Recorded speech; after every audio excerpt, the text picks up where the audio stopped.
Hi guys, আমাদের new blog শুরু হয়ে গেছে পিকনিক দিয়ে বাচ্চাদের। এখানে বাচ্চারা পিকনিক শুরু করে দিয়েছে। আমরা গিয়েছিলাম একটু বৌদিদের বাড়ি।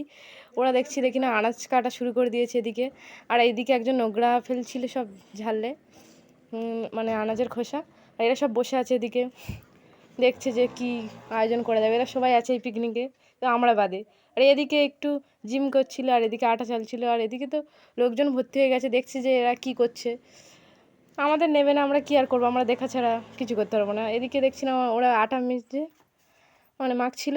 ওদের হবে আজকের রুটি আর মাংস। এদিকে তো রুটি তো বেলা শুরু হয়ে গেছে। আমাদের নেবে না বলে আমরা বাড়ি চলে আসলাম। আর এসে দেখি না ঘরে তো তালা দেওয়া। তারপরে তালাটা খুলে আমি গেলাম, আমার দিদি রাখছে। এখানে দিদি পান্তা খাবে বলে আলু ভাজছে, তা আমি একটু দেখলাম। তারপর আমাকে একটু কাজ দিল, আমি কাজটা করলাম। তা কী আর করবো কাজ ছাড়া। তারপর দিদি বললো যে আলু ভাজাটা নামিয়ে নিয়ে আসতে, তাই আমি চলে গেলাম নামাতে। আর বললো একটু নেড়েও দিতে, তাই আমি একটু চেষ্টা করলাম যে আমি একটু রান্না করে নিই। মানে বলে একটু নেড়ে নিয়েছি, নেড়ে তারপর নামিয়ে নেব।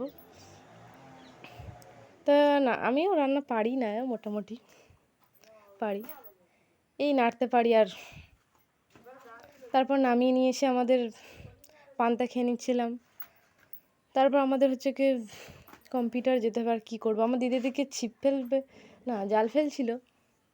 আমাকে ডাকছে, আমি যাচ্ছিলাম, তখন আমার জুতো খুলে গিয়েছে। আমি দৌড়াতে দৌড়াতে এক পর্যায়ে গিয়ে পৌঁছালাম, তখন দেখছি আমার দিদি বড় একটা জাল ফেললো।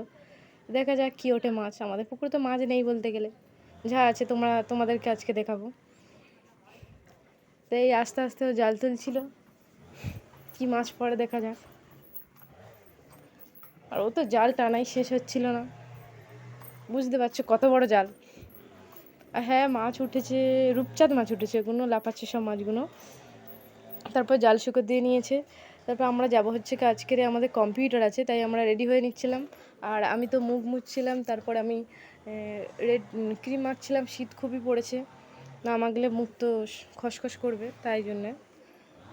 তো এক প্রকার আমরা সাজাগোজার কমপ্লিট বললেই চলে, সেরকমই। তারপর আমার দিদি তো এদিকে দেখছি কমপ্লিট মানে আধা কমপ্লিট। তারপর আমি তো হালকাভাবে পোজ দিয়ে নিচ্ছিলাম চুলটাকে। তারপর আমি মাথা বাঁধলাম। আমাদের যেতে হবে কম্পিউটারে, তাই লেট হয়ে যাচ্ছিলো বলে আমরা বার হয়ে গেছি সাইকেল নিয়ে। তারপর আমি ফাইনালি কম্পিউটার পৌঁছে গিয়েছি। আর আমার দিদি ওদিকে তো কম্পিউটার চালানো শুরু করে দিয়েছে। আমি তো কিছুই করছি না, আমি তো ভিডিও বানাচ্ছিলাম।